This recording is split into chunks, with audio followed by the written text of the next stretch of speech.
Hello বন্ধুরা, আজকে বানাচ্ছি সত্যি অসাধারণ স্বাদের তরমুজের খোসা বাটা। নিয়েছি তরমুজের খোসা, যার ডার্ক গ্রিন পার্টটাকে আমি বাদ দিয়ে ছোট ছোট টুকরো করে কাঁচা লঙ্কার সাথে রেখেছি, যার আমি একটা পেস্ট বানিয়ে নেব। পেঁয়াজ রসুন রেখেছি, সেটারও পেস্ট বানিয়ে নেব। আর রেখেছি ভাজা চিংড়ি মাছ, যেটা কাঁচা টমেটোর সাথে একটা পেস্ট বানিয়ে নেব।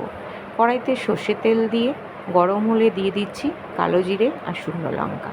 ভাজা ভাজা হয়ে সুন্দর গন্ধ বেরোলে তাতে দিয়ে দিচ্ছি পেঁয়াজ আর রসুনের পেস্টটা।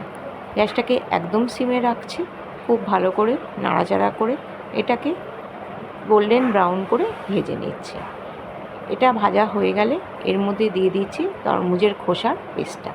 এটার মধ্যে প্রচুর পরিমাণ জল আছে, তাই এটাকে গ্যাসটা একদম সিমে রেখে খুব ভালো করে সময় নিয়ে নেড়ে টানিয়ে নিতে হবে, কারণ তা না হলে স্বাদটা এত সুন্দর আসবে না।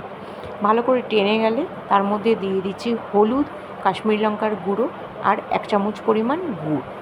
যেহেতু গুড় দিচ্ছি, এই সময় জলটা আবার ছাড়তে থাকবে। আবারও গ্যাসটাকে কমিয়ে বেশ সময় ধরে এটাকে টানিয়ে নেব। তারপর তার মধ্যে দিচ্ছি চিংড়ি মাছ আর কাঁচা টমেটোর পেস্টটা। এই পেস্টটা দেওয়া হলে খুব ভালো করে মিশিয়ে নিচ্ছি। আর এই সময় দিচ্ছি নুনটা দিয়ে সমস্ত উপকরণগুলোকে খুব ভালো করে মিশিয়ে নিচ্ছি। গ্যাসটাকে একদমই সিমে রাখছি, যাতে তলার থেকে ধরে না যায়।